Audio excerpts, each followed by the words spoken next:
The end of my marriage to Ben wasn't a sudden car crash. It was a slow, quiet sinking. From the outside, we were the perfect couple. He was charming, successful, the life of every party. Everyone loved Ben. And for a long time, so did I. But behind the closed doors of our beautiful home, his charm was a currency he used to buy my silence. Our life was a performance, and I was an uncredited actor in the Ben show. My opinions were cute, my career was a nice little hobby, and my feelings were dramatic. He never raised his voice. He never had to. His control was a masterpiece of subtlety, 1,000 tiny dismissals and condescending smiles that, over the years, had eroded my sense of self until I felt like a guest in my own life. The decision to leave was not born from anger, but from exhaustion. I was tired of shrinking myself to fit into the small, neat box he had built for me. I told him one evening, my voice calm and steady, devoid of the drama he so despised. I explained that I wasn't happy, that I had lost myself, and that I needed to be on my own. I expected anger, shouting, a final, explosive argument. Instead, I got something far more unsettling. Concern. He looked at me, his handsome face a perfect mask of worried sympathy. "Honey," he said, his voice soft and gentle, "I know you've been under a lot of stress lately. Are you sure you're thinking clearly? You haven't been yourself for a while." It was a classic Ben maneuver, reframing my rational decision as a symptom of some invisible illness. He wasn't listening to my words. He was diagnosing my tone.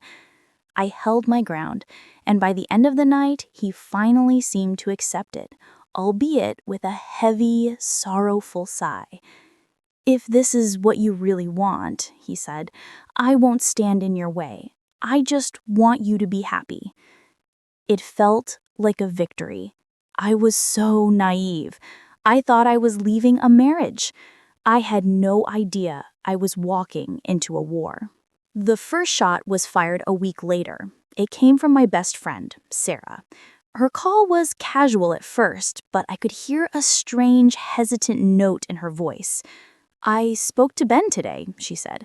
"He called to tell you guys were separating. He sounded absolutely heartbroken." "I'm sure he did," I said, a little too dryly. There was a pause. He's really worried about you, Clara. He said you've been struggling a lot lately with, with what?" Another pause, this one heavier, more uncomfortable. "He said, with your drinking," she finally said, the words landing like stones. I felt the blood drain from my face. I'm not a teetotaler, but I was the furthest thing from a problem drinker. I'd have a glass of wine with dinner, a cocktail with friends on a Friday night. It was a normal, social part of my life. The accusation was so absurd, so completely out of left field that I almost laughed. "Sarah, that's insane. You know me. That's a complete lie." "I know," she said quickly, but the seed had been planted. He sounded so convincing, so devastated. He said he's been trying to cover for you for months. That was the beginning. The story, I soon learned, was not just for Sarah. Ben was on a tour, a heartbreaking roadshow of my supposed downfall, and our entire circle of mutual friends was his audience. He wasn't angry or vengeful. He was a portrait of tragic, loving concern. He was the long-suffering husband, desperately trying to save his wife from her demons, who had finally been pushed away. He wasn't destroying me with anger. He was destroying me with pity. My reality began to fray at the edges. A call to another friend was met with a strained, cautious tone. An invitation to a dinner party was suddenly rescinded due to a scheduling mix-up. I was being quietly quarantined, handled with the gentle, condescending care reserved for the unwell. When I tried to tell my side of the story, to explain the subtle emotional manipulation I had endured for years, I could hear the skepticism in their voices. My truth was complicated and nuanced. His lie was simple, tragic, and easy to believe. Who sounds more credible? The calm, heartbroken husband or the hysterical wife making wild accusations? He had known for years that my biggest fear was being seen as dramatic, so he had crafted the one narrative that would turn my every valid emotion into a symptom of my disease. My anger was proof of my instability. My tears were the maudlin sentimentality of a drunk. My denial was, of course, exactly what an alcoholic would say. He had been building his case for months, I realized, long before I ever decided to leave. Every small moment had been a piece of his puzzle. The time I'd had 2 glasses of wine at a dinner party and laughed a little too loudly. He had later confided in the host about his concerns. The night I'd stumbled on an uneven paving stone walking home. The next day, he'd told our friends I had fallen down drunk. He had been collecting these moments, curating them, twisting them into a coherent narrative of my decline. He wasn't reacting to my decision to leave. He had been preparing for it all along. The most insidious part was how it made me question my own memory. Had I had too much to drink that night? Was my behavior erratic? His gaslighting was so total, so pervasive, that it was being echoed back to me by the people I trusted most. I felt like I was living in a house of mirrors, and every reflection showed a distorted, monstrous version of myself.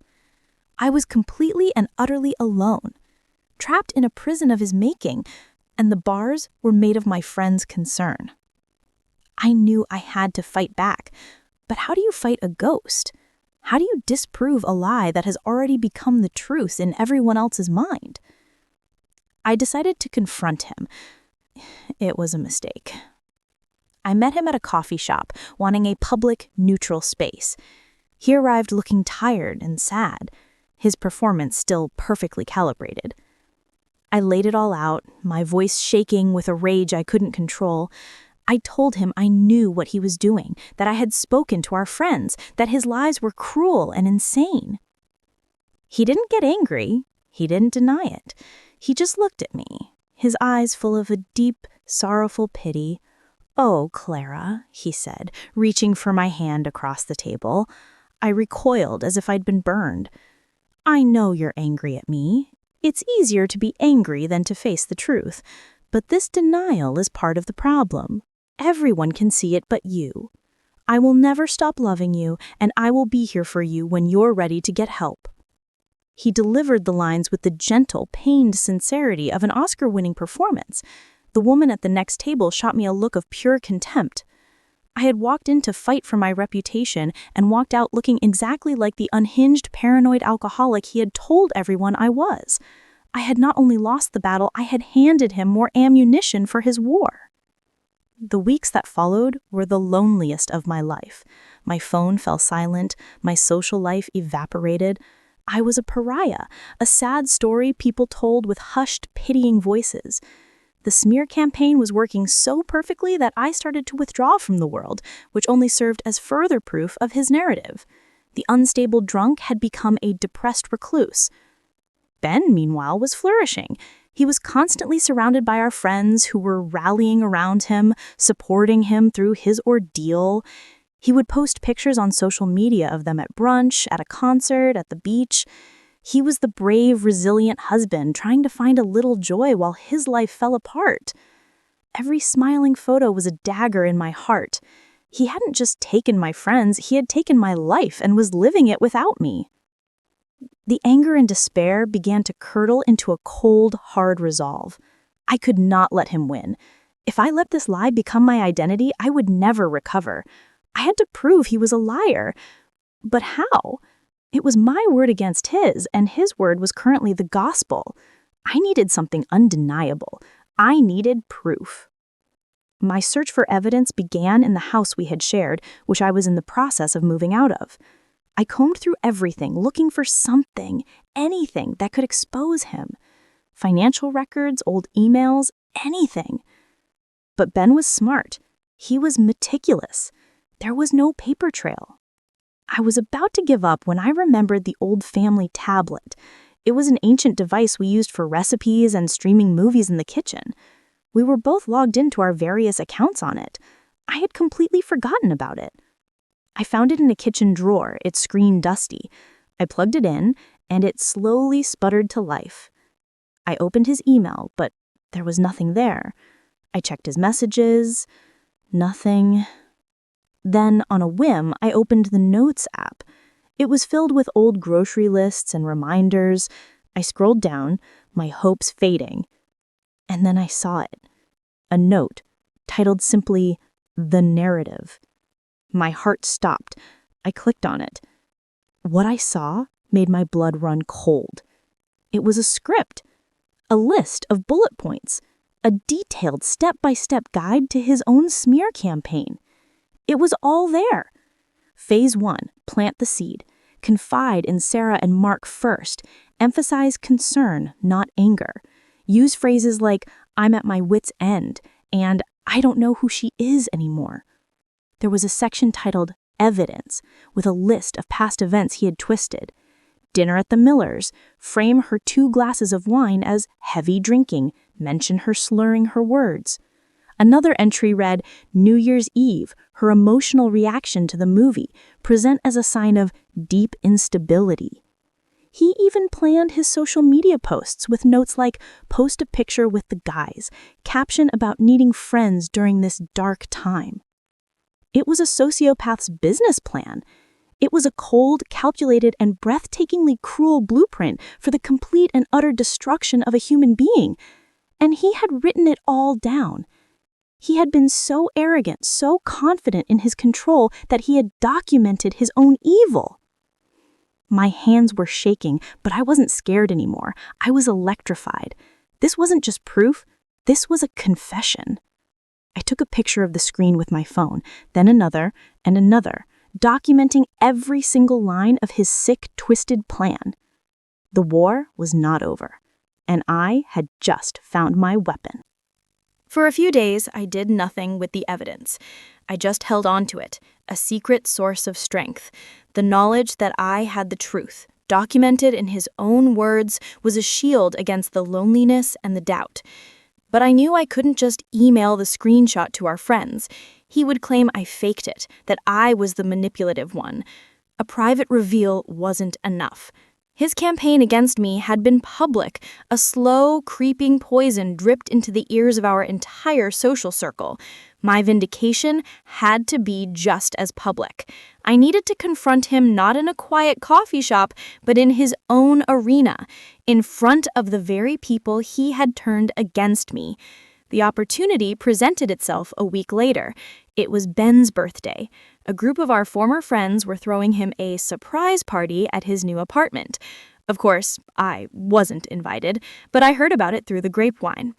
It was perfect. It would be a gathering of the jury he had so carefully selected and poisoned.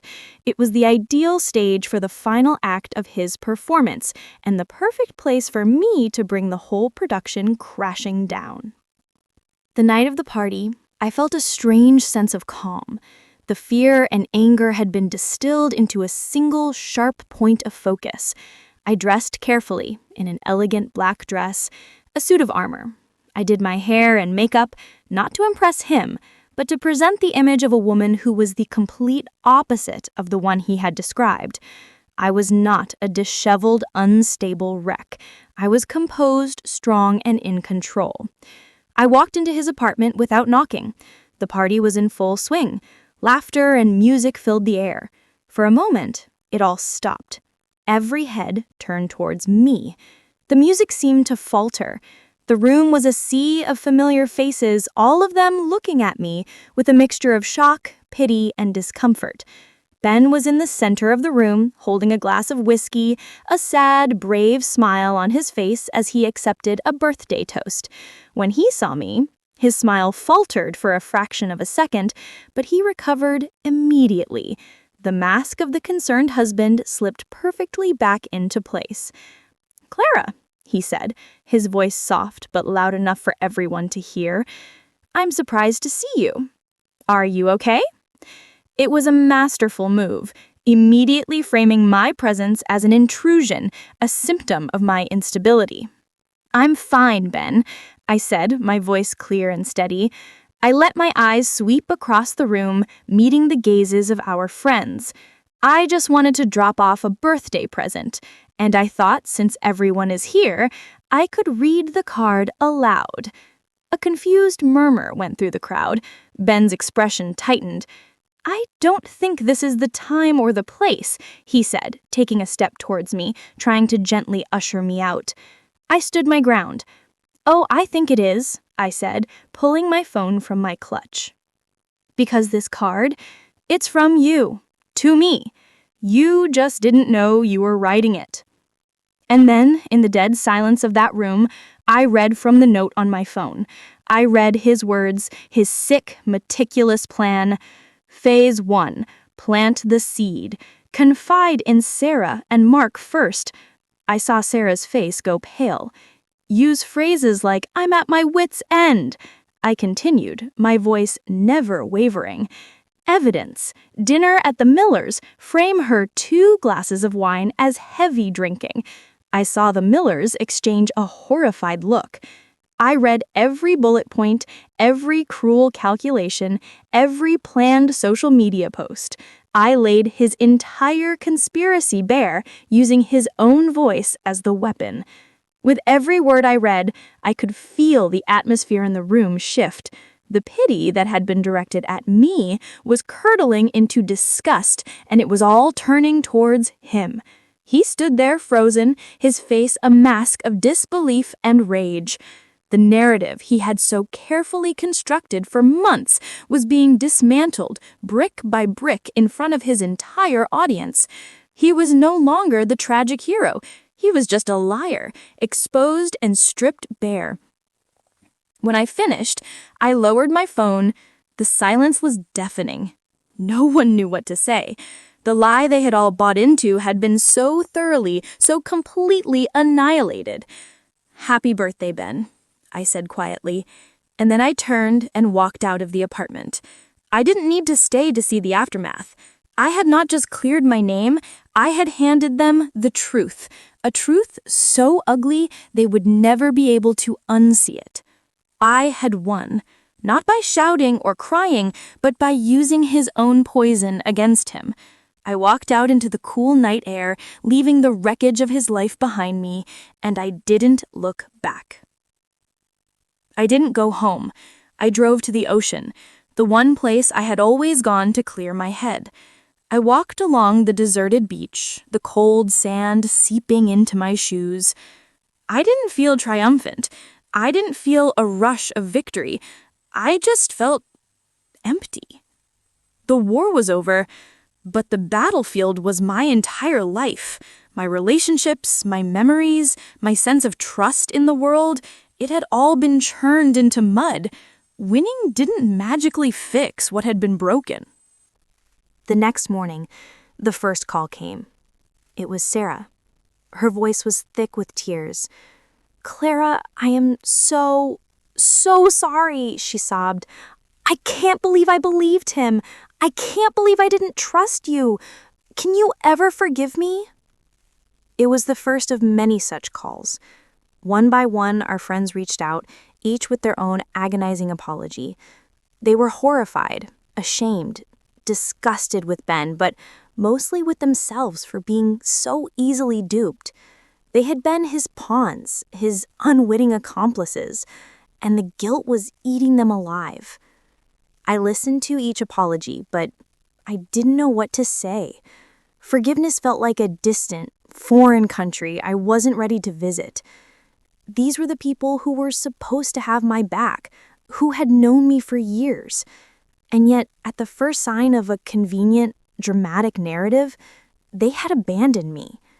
Ben's lie had worked because it had preyed on their love of gossip, their desire for a simple story with a clear victim and villain. It was easier to believe I was a tragic alcoholic than to believe that the charming, charismatic man they all adored was a manipulative monster. His cruelty had been a mirror, and it had shown them a reflection of themselves they did not like. Ben disappeared. He didn't call. He didn't text. He was a ghost. A week after the party, I heard he had quit his job and was planning to move out of state. He had been so thoroughly excommunicated from his own life that there was nothing left for him here. His social capital, the currency he had traded on for years, was worthless. He had built his entire identity on the admiration of others, and when that was gone, he simply ceased to exist. In a way, it was a fate far worse than my anger or revenge could have ever concocted. He was utterly and completely alone, undone by the very reputation he had tried so desperately to protect. The divorce was quiet and uncontested. He signed the papers through his lawyer without a fight. He didn't want a thing. The man who had been the center of my world for a decade was erased from my life with the stroke of a pen. The house was sold. Our shared assets were divided, and I was left standing in the rubble of what I thought had been my life, faced with the daunting task of rebuilding. It was harder than I thought it would be. The friendships that had been so easily broken were not so easily mended. The apologies had been made, but a shadow of doubt and shame hung between us. How could we go back to brunch and book club after this? The trust had been breached, not just by Ben, but by all of us. I found that I could only truly reconnect with a few, the ones who were willing to sit with the uncomfortable truth and acknowledge the part they had played. The others drifted away, casualties of a war they hadn't even known they were fighting. The most difficult part was learning to trust myself again. Ben's most effective lie was the one he told me about myself. He had spent years convincing me I was too emotional, too sensitive, too dramatic. And even after he was gone, those whispers lingered. I would find myself second-guessing my own reactions, questioning my own feelings. Was I overreacting? Was I being too sensitive? It was a long, slow process of unlearning, of dismantling the cage he had built in my own mind. I started small. I took a pottery class, something he would have called messy and pointless.